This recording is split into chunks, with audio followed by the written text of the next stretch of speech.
నంద్యాల జిల్లా బనగానపల్లెలో రాజకీయాలు హీటెక్కాయి. మాజీ ఎమ్మెల్యే మధ్య మాటల యుద్ధం ముదురుతోంది. విమర్శలు ప్రతి విమర్శలతో మాటల తూటాలు పేలుస్తున్నారు. ఎమ్మెల్యే కాటసాని రామిరెడ్డి చేపట్టిన ప్రభుత్వ భూమి పంపిణీ కార్యక్రమం ఆపేయాలంటూ మాజీ ఎమ్మెల్యే బీసీ జనార్దన్ రెడ్డి హైకోర్టులో రిట్ పిటిషన్ దాఖలు చేశారు. దీంతో ఎమ్మెల్యే కాటసాని రామిరెడ్డి ఆయనపై విరుచుకుపడ్డారు.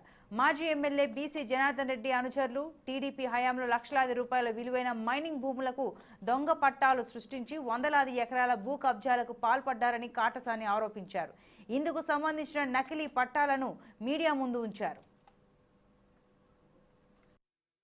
19 వరకు నేను ఎమ్మెల్యేగా ఉన్నావు. ఏనాడైనా అసైన్మెంట్ కమిటీ మీటింగ్ జరిగిందా? మరి అసైన్మెంట్ కమిటీ మీటింగ్ లేకపోయినా కూడా ఒక్కొక్కరికి 5 ఎకరాలు, 6 ఎకరాలు, 3 ఎకరాలు, 4 ఎకరాలు దొంగ పట్టాలు సృష్టించి ఆన్లైన్లో ఎక్కించుకున్నారు. మీరంతా మీ నాయకులు మీ మండల తెలుగుదేశం పార్టీ అధ్యక్షుడు కూడా ఉన్నాడు ఈ లిస్టులో. ఏం చెప్తావు దీనికి? అసైన్మెంట్ కమిటీ లేదు.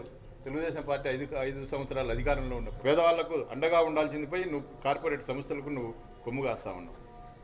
ఇంటి పట్టాలు ఇస్తావంటే కోర్టుకి వేస్తావు, అసైన్మెంట్ పట్టాలు ఇస్తావంటే కోర్టుకి వేస్తావు. ఈ ప్రభుత్వము మా నాయకుడు జగన్మోహన్ రెడ్డి గారు కృషి చేస్తుంటే నీలాంటి నీచమైన రాక్షసులు, నీలాంటి ఉన్మాదులు ఈరోజు కోర్టుకు వెళ్ళి అడ్డుకునే ప్రయత్నం చేస్తూ ఉన్నారు. ఈరోజు ప్రజలు గమనిస్తూ ఉన్నారు. కుక్కకున్న విశ్వాసం కూడా నీకు లేకుండా ఈరోజు అదే ప్రజల మీద ఇంత అసూయ పెంచుకున్నావు. ఈ ప్రజలకు సంబంధించినది అలా ఇన్ని వందల ఎకరాలు ప్రజలకు ఇస్తూ ఉంటే నువ్వు ఏ విధంగా అడ్డుకుంటావు? నీకు సిగ్గుందా అని చెప్పి నేను అడుగుతా ఉన్నాను.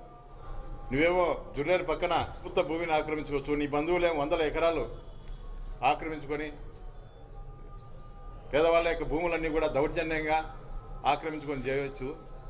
నీ అనుచరులేమో అసైన్మెంట్ కమిటీ తీర్మానం లేకుండానే అక్రమంగా నీ అనుచరులు అధికారం